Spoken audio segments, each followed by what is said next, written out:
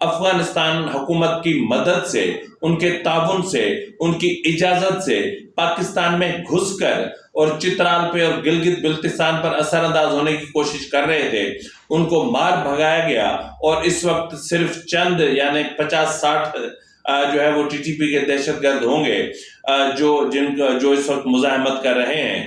لیکن آخر یہ مزاحمت کب تک چلے گی؟ تو یہاں پر میں نے کہا نا کہ اس وقت اسٹیبلشمنٹ جو اقدامات کر رہی ہے اس کا نتیجہ اس وقت آپ کی اسکرین پر ہے کہ سخت چیکنگ کی وجہ سے جو اپنا پیٹرول یا آئل ایران سے اسمگل کیا گیا ہے وہ سڑکوں پر بہا بہا کر ضائع کیا جا رہا ہے. یہ منظر بہت حیران کن ہے اور یہ ظاہر کرتا ہے کہ اسٹیبلشمنٹ اس بار انتہائی سنجیدگی کے ساتھ اقدامات کر رہی ہے، لیکن بات پھر بھی وہیں پر آ کر رکتی ہے کہ یہ معاملات اتنے ہلکے نہیں ہیں اور اتنا ان کو ہلکا نہ سمجھا جائے. تو اس کا جو ایک حل ہے وہی ہے کہ منتخب حکومت، منتخب نمائندے اور منتخب سسٹم جب آئے گا تو دنیا متوجہ ہوگی. اب جتنا الیکشن کو تاخیر کا شکار بنائیں گے اتنا ہی پاکستان آئسولیشن کا شکار ہوگا. ہمارا کام کہہ دینا، آپ کا کام اپنی مرضی ہے، کرنا تو آپ نے وہی ہے جو آپ ہی نے کرنا ہے. اور اس وقت صدر جو بحران پیدا کرنے کی کوشش کر رہے ہیں وہ بھی اپنی جگہ پر ایک بہت بڑی حیثیت رکھتا ہے. اور اس میں جو اطلاعات موصول ہو رہی ہیں کہ ٹی ٹی پی کو بشرا نے کنٹرول کر لیا ہے، یعنی معذرت کے ساتھ پی ٹی آئی کا جو کنٹرول ہے وہ بشرا بی بی نے اپنے ہاتھ میں لے لیا ہے. اس وقت پی ٹی آئی کا جو بھی سسٹم ہے، جو بھی احکامات ہیں، جو بھی ہدایات ہیں اور جس سے رابطے کرنے ہیں اور کور کمیٹی میں کیا موقف لینا ہے، کس بیانیے کو پروموٹ کرنا ہے، کس بیانیے کو اختیار کرنا ہے، یہ سب کچھ بشرا بی بی نے اپنے ہاتھ میں لے لیا ہے. جس کے لیے ظاہری طور پر کہا جاتا ہے کہ وہ تو خاتون خانہ ہے جی، وہ کیا کرے گی، وہ تو شاہ خانہ کا کیا کرے گی. اور کل تک جو کہہ رہی تھی زلفی بخاری سے کہ جو ہے وہ گھڑیاں خان کی گھڑیاں بیچنی ہے اور وہ کہتا ہے کہ جی مرشد. تو اس کے بعد تو پھر شرمندگی ایک رہتا ہے اور کیا کر سکتے ہیں ہم. اور آج اسی بشرا نے پی ٹی آئی کا پورا کنٹرول سنبھال لیا ہے. اس وقت یوں سمجھ لیں کہ پی ٹی آئی کی چیئرپرسن بشرا بی بی بن گئی ہیں. اور یہ بھی اطلاعات ہیں کہ کور کمیٹی ہو یا کوئی بھی فیصلہ ہو اور کوئی بھی لیگل ٹیم سے مذاکرات کرنے ہو تو بشرا بی بی ہی کی معرفت سب کچھ کیا جاتا ہے، یا پھر بشرا بی بی ہی کی ہدایات پر تمام اقدامات کیے جاتے ہیں. اور ناظرین میں آپ کو یہ بھی بتاتا چلوں کہ جہاں بشرا بی بی کی جو ہے وہ ہدایات پر صدر عارف الوی انتخابات کی تاریخ دینے پر ڈٹے ہوئے ہیں، سمری تیار ہو چکی ہے، تمام لیٹرز تیار ہو چکے ہیں، الیکشن کمیشن کو لکھا جانے والا لیٹر تیار ہو چکا ہے. لیکن یہ کس وقت ہوگا؟ اب ظاہر ہے کہ صدر الوی کے اوپر بھی تلواریں لٹک رہی ہیں. اب وہ بشرا بی بی کا حکم مانتے ہیں تو پھر جو 2-2.5 مہینے وہ صدارت کا مزہ حاصل کریں گے ان سے محروم ہو جائیں گے، اور اگر نہیں مانتے ہیں تو پھر پی ٹی آئی سے ہمیشہ کے لیے الگ ہو جائیں گے. اب دیکھتے ہیں کہ جو ہے وہ صدر عارف الوی کون سی راہ اختیار کرتے ہیں. اس کے علاوہ پی ٹی آئی کے سینیٹر اور بیرسٹر علی ظفر صاحب نے جو ہے وہ آسٹریلیا کے سفیر سے بھی ملاقات کی، اور ان ملاقاتوں کا جو تسلسل ہے اس ملاقات سے جڑا ہوا ہے جو بشرا بی بی نے ایک 5 اسٹار ہوٹل میں کسی جو ہے وہ اپنا عرب ممالک کے ایک سفیر سے کیا تھا. اور بہرحال کافی دنوں سے ہم دیکھ رہے ہیں کہ یہاں پر جو سفراء ہیں ان کی نقل و حرکت بڑھ گئی ہے.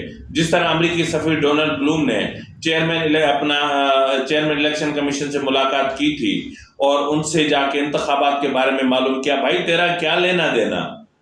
تو بہرحال اسی طرح اگر ان چیزوں کو ہم دیکھیں تو پھر امریکی سفیر نے ابھی ایک وزارت خارجہ کی ذریعے خط لکھا ہے کہ ان کو وزارت داخلہ اور اسلام آباد انتظامیہ کے جو ہائی آفیشلز ہیں ان سے مذاکرات کرنے ہیں کیونکہ جو مطلب جو ملزمان کی لین دین اور یہ ان معاملات کو دیکھتے ہیں اور کچھ اور دیگر امور پر بات چیت کرنی ہے. اب اس سے پوچھوں کہ بھائی تیرا کیا لینا دینا؟ آپ کو اگر کوئی بات کرنی ہے تو وزارت خارجہ پراپر پلیٹ فارم ہے، آپ ان سے بات کریں. اس کے علاوہ ناظرین جو اہم ترین بات ہوئی ہے وہ یہ ہے کہ جو 25 اگست کو ڈونلڈ بلوم کی ملاقات فکس ہو گئی ہے، یعنی وزارت اپنا داخلہ کے حکام سے بھی ملیں گے اور پھر اسلام آباد کے جو رہنما ہیں ان سے اپنا ہائی آفیشلز ہیں ان سے بھی ان کی ملاقات ہوگی. اس کے علاوہ برطانیہ کے ڈپٹی ہائی کمشنر نے ایک جسٹس قاضی فائز عیسیٰ سے ملاقات کی ہے اور یہ ملاقات اپنے آپ میں انتہائی اہمیت کی حامل ہے. جسٹس قاضی فائز عیسیٰ چند دنوں کے بعد اس ملک کے اعلیٰ ترین عدالتی منصب پر فائز ہوں گے، بہت بڑے برڈن کے ساتھ، بہت بڑے بوجھ کے ساتھ. 54-55 ہزار کیسز کا بوجھ اور جو کئی سالوں سے اسٹور روم میں پڑا ہوا تھا اس کے ساتھ وہ چیف جسٹس بننے جا رہے ہیں. لیکن ان کے ساتھ جو ان کی ملاقات ہوئی ہے یہ بہرحال میں اس وقت اس پہ مزید تبصرہ نہیں کرنا چاہتا، لیکن اتنا میں کہہ سکتا ہوں کہ سعودیہ کینیڈا کے جو ہائی کمشنرز ہیں اور جو فرانس کے سفیر ہیں اور مصر کے سفیر ہیں وہ بھی کافی جو ہے وہ متحرک ہیں، اور یورپین یونین کے جو سفراء ہیں وہ بھی متحرک ہیں اور مختلف افراد سے، اشخاص سے، اہم افراد سے ملاقاتیں کر رہے ہیں، رابطے کر رہے ہیں، ٹیلی فونک کنورسیشن ہو رہی ہے، ٹیلی فونک رابطے ہو رہے ہیں. تو بہرحال یہ اب اس کو مداخلت کہیں یا کیا کہیں اس پر تو وزارت خارجہ ہی بہتر جواب دے سکتی ہے. دوسری طرف ناظرین جس طرح آپ نے بیچ میں دیکھا ہوگا کہ پراسیکیوٹر جنرل نیب جو چیف پراسیکیوٹر جنرل نیب ہے یا پراسیکیوٹر جنرل نیب جو تھے انہوں نے حال ہی میں استعفیٰ دیا تھا. اب ظاہری طور پہ تو یہ کہا جا رہا تھا کہ ان کی ریٹائرمنٹ 2 مہینے کے بعد ہونی تھی تو اس لیے بھی انہوں نے مستعفی ہو گئے وہ، لیکن ڈپٹی چیئرمین نیب ظاہر شاہ نے استعفیٰ دے دیا ہے اور ان کا استعفیٰ چیئرمین نیب کو پہنچا دیا گیا ہے یا ان کی ٹیبل پر ہے. اب یہ جو استعفیٰ ہے یعنی پراسیکیوٹر جنرل کے بعد ڈپٹی چیئرمین نیب کا استعفیٰ، اس سے ظاہر ہوتا ہے کہ نیب کے اندر بھی کچھ چل رہا ہے. اب اس میں ظاہر ہے کہ بہت سارے کیسز ہیں، اہم ترین کیسز ہیں، توشہ خانہ کیس ہے، جو ہے وہ اپنا القادر ٹرسٹ کیس ہے، فارن فنڈنگ کیس ہے، اور اس کے علاوہ جو ظاہر ہے کہ جو عدالتی معاملات ہیں اپنا نیب ترامیم کے حوالے سے، ان کے حوالے سے جو عدالتی احکامات ہیں اس کے بعد بھی نیب میں کافی مایوسی پائی جا رہی ہے. اور جن کیسز کو منطقی انجام تک پہنچا دیا گیا ہے، جن کے جو ریفرنسز کی تیاری کے آخری مرحلے میں داخل ہیں، اب دیکھتے ہیں کہ کیا ہوتا ہے. ناظرین گزشتہ دنوں پاکستان پیپلز پارٹی کے چیئرمین بلاول بھٹو زرداری جو اس وقت اندرون سندھ کے دورے پر ہیں، تو سکھر میں یا پھر میرے خیال میں سجاول میں ہی تھے وہ، تو سجاول میں جب وہ پہنچے تو لوگوں کے ہجوم نے انہیں گھیر لیا اور لوگ شرجیل انعام میمن جو سندھ گورنمنٹ کے کرپٹ ترین، مبینہ طور پر کرپٹ ترین وزراء میں جن کا شمار ہوتا ہے، جس نے محکمہ اطلاعات سندھ میں کرپشن کے بھیانک ترین، خطرناک ترین اور برے ترین ریکارڈ قائم کیے، وہ شرجیل انعام میمن بھی اپنے حلقے کے یا ان سے جو مطلب عوام تھے ان کو وہ نہیں روک پا رہے تھے. ویڈیو اس وقت آپ کی اسکرین پر ہے، چیزیں سندھی میں ہیں تو اس لیے آپ کو شاید سمجھنے میں دشواری ہو. تو اس میں مطالبہ کیا جا رہا ہے، نعرے لگائے جا رہے ہیں عوام کی طرف سے کہ آٹا سستا کرو، چینی سستی کرو، بجلی سستی کرو، ہمیں جینے دو، ہمیں جینے کا حق دو. تو یہ جو چیزیں ہو رہی ہیں اس کی وجہ یہ نہیں ہے کہ وہ چیئرمین پاکستان پیپلز پارٹی ہیں، اس کی وجہ یہ ہے کہ یہ ابھی 1.5 سال حکومت کر کے اقتدار سے الگ ہوئے ہیں اور کل ان سے یہ عوام بھولے ہوئے تھے اور آج ان کو عوام کے دکھ، درد، تکالیف، تعزیتیں، فوتگیاں سب یاد آ رہی ہیں. اور اس وقت جس چیز کی ضرورت ہے وہ یہ ہے کہ جو معاملات اس وقت اسٹیبلشمنٹ کر رہی ہے اس کو جاری رکھا جانا چاہیے اور یہ سلسلہ نہ تھمنا چاہیے، نہ رکنا چاہیے، نہ اس کو بریک لگنی چاہیے. لیکن یہ جب ایک جمہوری حکومت موجود ہو، ایک الیکٹڈ حکومت موجود ہو، تو ان کو سیم پیج پر لے کر اگر یہ سب کچھ کیا جائے گا تو یہ دوام پکڑے گا، یہ اس کو استحکام ملے گا، اور جو ہے وہ دنیا کو بھی ایک تاثر جائے گا کہ ایک منتخب حکومت اور اسٹیبلشمنٹ سیم پیج پر ہو کر پاکستان کو ٹریک پر لانے کے لیے سنجیدہ قسم کے اقدامات کر رہے ہیں، اور یہ تاثر جانا بھی چاہیے، اور 17 تاریخ کے بعد تو بالکل جانا چاہیے۔ اس وقت آپ کچھ بھی کر لیں، دنیا کے پاس یہی تاثر ہے کہ اس وقت پاکستان بدترین سیاسی، معاشی، اقتصادی، عدالتی عدم استحکام کا شکار ہے۔